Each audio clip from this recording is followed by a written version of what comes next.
and see where we land as we start to get into the redraft swing of things. I love drafting PPR leagues, and so that is going to be the basis. And again, make note of 3 wide receivers. For your league settings, it may be different. 12-teamer is, I think, the standard nowadays. So we'll do some 10-teamers. We'll do some larger leagues as time goes along, but trying to get back into the swing of things. And I think right now people are ready for some redraft content, so we're going to get it started there. Love the wide receivers this year, and if I'm drafting from the 5 spot, I think that's an area of the draft where I can afford to take a wide receiver that I really like somewhere toward the back end of the first round, where historically you might go wide receiver. There might be a lot of those receivers you love off the board, and it could be that running back by that point is actually the value play at the back end of the first this year. But in the middle of the round, I think you're going to have plenty of wide receivers that you love. Personally, man, I really think Amon-Ra St. Brown might be my favorite wide receiver left on the board, but I also would like to target a Jahmyr Gibbs in the second round. But because I don't think Gibbs is going to be available at 2.8, I'm going to go ahead and take Amon-Ra because I think he's my favorite from that group. And look, the reason that I don't want to double up is just because, and there Gibbs goes in the back of the first, so that decision ends up panning out just fine for us. I don't want to double up on Lions, even though I think that's going to be a really good offense this year. I don't necessarily feel compelled to take 2 Lions at the very beginning of my draft because, you know, what happens if Jared Goff gets hurt? What happens if that offense is not as explosive as we're hoping for? You know, you can get yourself trapped pretty quickly. A lot of wide receivers going off the board. Again, I think this is going to be the trend this year. You see in the first round, 7 wideouts going off the board. In the second round before our pick at 2.8, we see an additional 5 wideouts go, which might leave a little bit more value at other positions. I don't hate Sam Laporta at this spot in the draft, but because I did go Amon-Ra, that's going to prevent me, at least in the way that I'm going to approach this mock draft, from taking the tight end here. A little bit early for Kelsey. I think I do prefer Laporta as the tight end 1 in this redraft class. That Lions offense, again, I expect to be pretty explosive. I could go quarterback here, but I want to wait on that because I want to see how this quarterback room and the quarterback draft develops. I'm going to take Devon Achane because I think he is explosive at the running back position. Maybe could build out a bit of a hero RB in the way that we're looking at things. Derrick Henry would have been really a nice pick as well, but I think a little bit early for him as he goes 3.4. I love Derrick Henry in that Ravens offense, though, so he's a nice value to me at 3.4 where he goes just 1 pick ahead of our third round selection. That being said, though, I don't really know what Team 4 is angling to do there with 3 running backs. That would not be a recommended start for me. But again, they did get 3 running backs that I think are going to be pretty darn good this year. I just didn't feel compelled to go wide receiver because with Brandon Ayuk having questions, and then Nico Collins was the next wideout off the board, we end up having it come back around to us where basically all the wide receivers that we could have been looking at are still available to us. And I don't really love this spot of the draft as far as the ADP goes. Don't be afraid to shy away from the ADP where you feel like maybe there's not a lot of great value, like Diggs, Evans, Debo. That grouping doesn't excite me a ton. Do I reach on Malik Nabers? Oh, boy. I think I'm going to go ahead and... Yeah, I'm going to go ahead and do that. We're going to reach on Malik Nabers a little bit because I'm very high on young players with upside that you might be able to get a value on at this point in redraft because we just haven't seen them yet reach their peak. That applies to first-year players, rookies, obviously. I think second-year players that can apply as well. So we're going to go ahead and go Malik Nabers. A little bit of a reach, but like I said, I just wasn't as enthused by the upside of the Diggs, Evans, Debo tier. With Debo, if Ayuk gets traded, obviously maybe that gives Debo a bump, but he's a little bit older now. Obviously has had some soft tissue and some various injuries in the past. Pittman would have been a very nice play as well, but I look at that offense, what kind of wide receiver value will Anthony Richardson be able to establish across the board? He's got Pittman, but they also they drafted A.D. Mitchell. They have Josh Downs. I'm a little bit skeptical with John Taylor also as the running back that they're going to be able to sustain all those weapons in the receiving game. 3 quarterbacks then go off the board after our pick, so we're here in the middle of the 4th round. Still potentially looking at all of our options here. I just don't really think if I'm not getting Mahomes in the mid-4th, Stroud is interesting, but I'm going to probably wait on that. And boy, tight end I don't necessarily think is a great value spot here. We're going to take Tank Dell. Again, I'm trying to do this in a minute. If I had more time to think about it, I could talk through the process of, well, do I believe in Cooper Kupp this year? How much can he share when it comes to the load with Puka Nacua, who's obviously elevated to a first-round pick? I'm not out on Cooper Kupp entirely, but I'm just not entirely sure I want to pay that 4th-round draft price. Zay Flowers was another guy. I play for young youth and upside. I know Tank Dell is coming off of an injury, but I think he is the preferred target, in my opinion, of C.J. Stroud in that offense. So I'm intrigued to potentially have a piece there. And if you look at it, C.J. Stroud does drop to us in the 5th round. The thing with quarterback, if it's a single quarterback league this year, you do pay attention to the differences between 4 point per passing touchdown and 6. But even down here, guys like Jordan Love, guys like Brock Purdy are going to be safe, stable, touchdown upside. Kyler Murray has upside with rushing. Caleb Williams, upside late. Even Jaden Daniels. So there's so many quarterback options. I wouldn't really be tempted here to go quarterback if not for the notion of the Stroud to Tank Dell connection. And I'm not necessarily loving what my team could look like because I want to be able to load up on those running back and wide receiver positions. But I'm going to take Stroud because I was under the gun. I got to try to be a little bit more alert as I talk through things. But that's a fun stack to have. It's always fun to have a prominent quarterback to pass-catching weapon stack. And I think that's an appropriate kind of round of the draft to take C.J. Stroud. I just think I like some of the other quarterbacks later so much that it might not be a typical build for me. But we really like where we're at right now with some youth and upside, and amon-ra, Malik Nabers, and Tank Dell as our wide receivers, and Devon Achane, certainly a lot of upside there at running back. Looking at the running back board right now, there's not a lot that I like. I think we're going to continue with that hero RB build just a little bit. But the unfortunate part, too, is that I think I waited a little bit too long to go tight end. Kyle Pitts I would have enjoyed. Kittle even would have been okay. Kincaid would have been nice, but was sniped there in the 5th round. I do think that the tight end board has sort of dried up to this extent, unless you're interested in taking a flyer on Brock Bowers, which we very well may do. Don't love the value necessarily, but again, we talk about rookies and unknown commodities with upside. I think that Gardner Minshew could end up having a nice connection there with Brock Bowers. I'm going to try to pause this here because I don't like the clicking in the background. Sleeper is kind of burning me on that. So let me take a moment here. I might have to turn that off. We're going to turn off the volume because it's glitching out. Sometimes Sleeper does that. Sometimes it does that. But we'll take Brock Bowers just because we're gonna stick with the mode here of going for youth and upside. Have tight end covered. Is it going to be a top 10 tight end? I don't know. We drafted him like it. There's upside there, though, for Brock Bowers. I love his talent.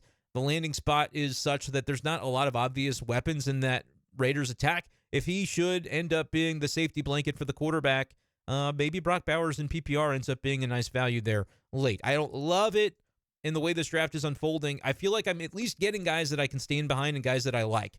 You know, that's got to be the bottom line. It's not that I'm crazy about all the value or I think my lineup is obviously robust at this point. I wouldn't make that case just yet, but we feel pretty decent about where we're at. And because I've spent so much time talking through things, I am just going to pause myself a little bit because I want to make sure I'm getting a pick that I'd like. Obviously, you can't do this in a real draft, but to try to keep these videos concise, I've been trying to adhere to that clock as much as I can. Wide receiver-wise, I still look for another wide receiver to fill out the flex in PPR. That's always going to be my preference, but I'm just not so enthused. Again, Ridley, that's fine. New landing spot, though. There's risk associated, and then DeAndre Hopkins has to share with Calvin Ridley in Tennessee, so I'm not over the moon about that potential. I do like Ladd McConkey, though. He could definitely emerge as a target hog for Justin Herbert, but I think in that Jim Harbaugh-led group, we're not going to see as much passing going on for the Chargers this year. So there's a risk in actually having Ladd McConkey in our flex. I'd rather have him as the first man off the bench, but because we filled quarterback and tight end as early as we did in this draft,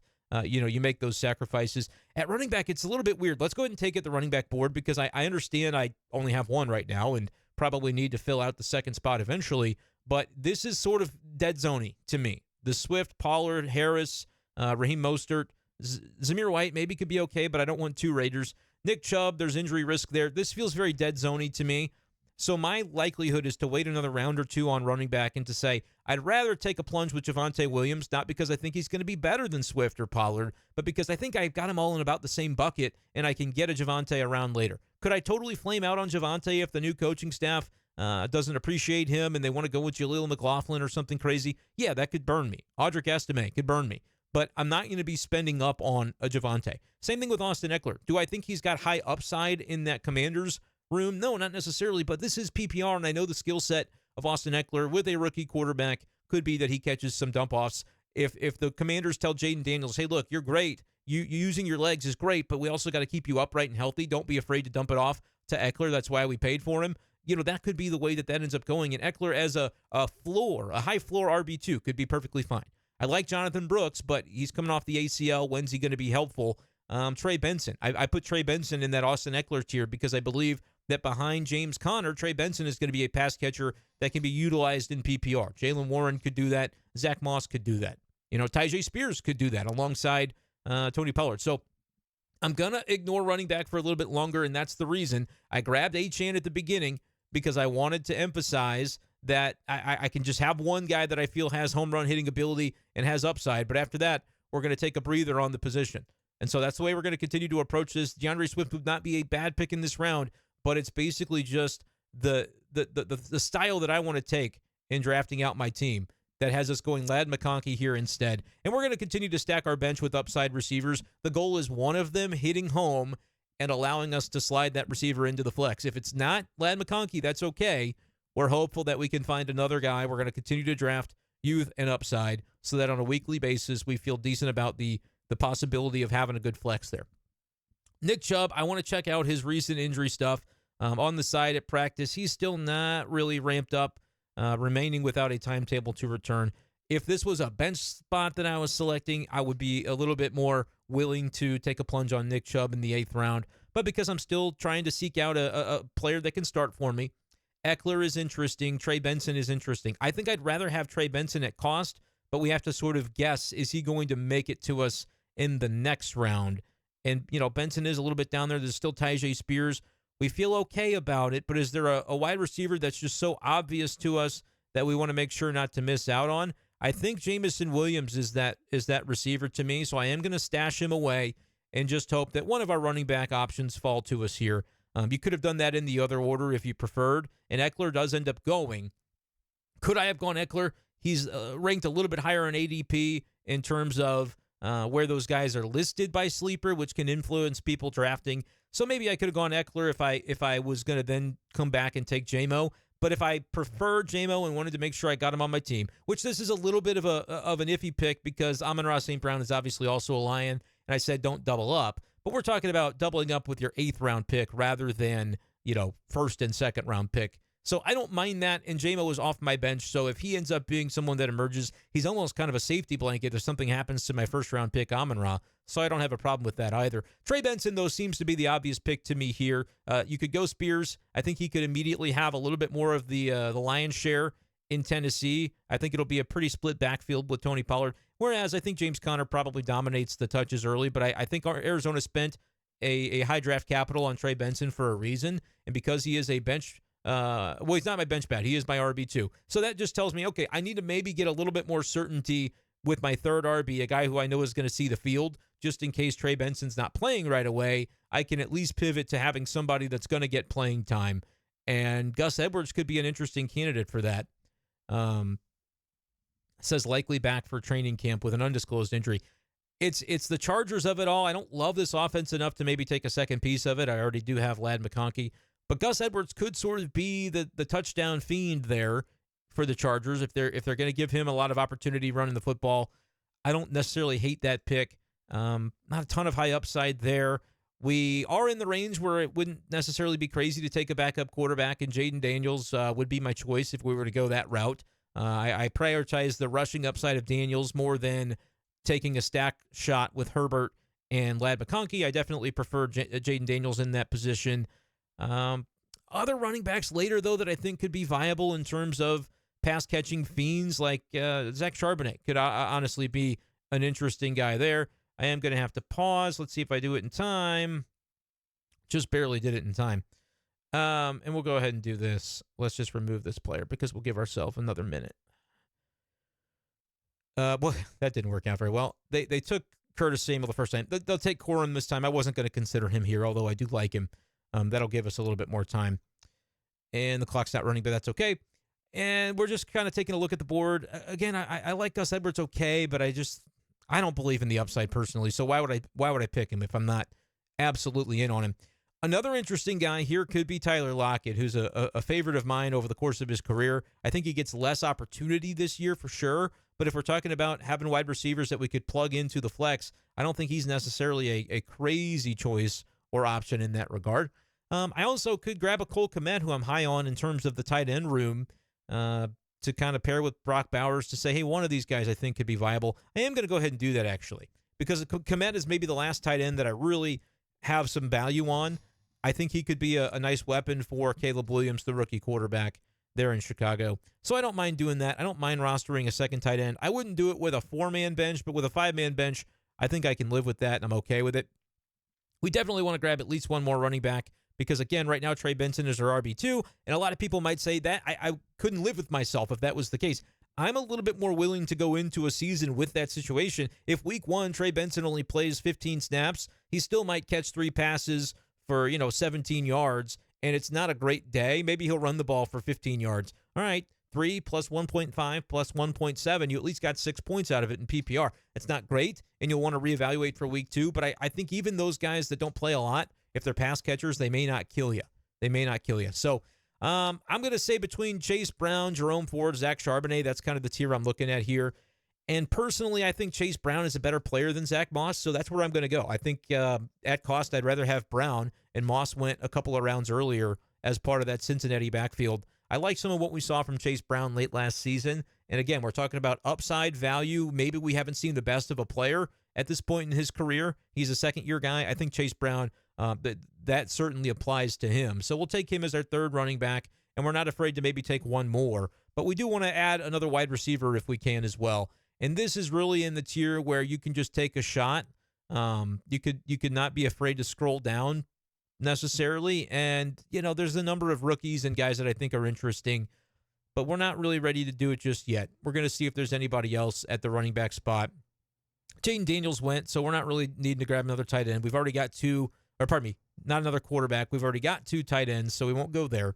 So it's basically down to running back and wide receiver. Jalen Wright is a popular late-round pick for me, just because I think he could be involved, but we do have Devon Achane. So does it cap our upside a little bit to grab his handcuff? It certainly does, but also if something would happen to Devon Achane, that's where we would really sink our running back room. So we're going to go ahead and take Jalen Wright as the handcuff. I don't think you have to do it as far as like a general philosophy on handcuffs, but I don't mind doing it when we went with the build that we did at running back where we don't have a lot of certainty behind Achane. So if he gets injured, we slide Jalen Wright right in, and I believe he can fill the Achane role. He'll split with Mostert for sure, but we're not getting killed there. So that's an okay way to do it toward the very end of your draft. And let's just take a flyer at the very end. I don't mind Roman Wilson, but we'll go Ricky Pearsall. The reason being, if Ayuk is that upset, as the news is starting to indicate, with what San Francisco is trying to do with him and not give him the extension and the money that he wants, Pearsall could be a year-one viable candidate for some playing time if Ayuk is traded or holds out. So that's a fine way to use our final pick of the draft. As we kind of take a look at our roster here, the Stroud to Tank Dell stack is a main part of what we're looking to do with our team. Devon Achane, Trey Benson, we're okay there at running back. It's youth, it's upside, it's fun. And then at wide receiver is where we really prioritize with some heavy picks. Amon-Ra, St. Brown, Malik Nabers, and Tank Dell. We took a rookie tight end. I mean, we got a lot of youth. To a lot of folks, that might look scary, but just think about every year how many rookies end up being late-round values. If you play in keeper leagues, you think, oh, that's the type of guy that I might draft in the 11th round and have as a keeper for 3 years because of the way my league does our keepers.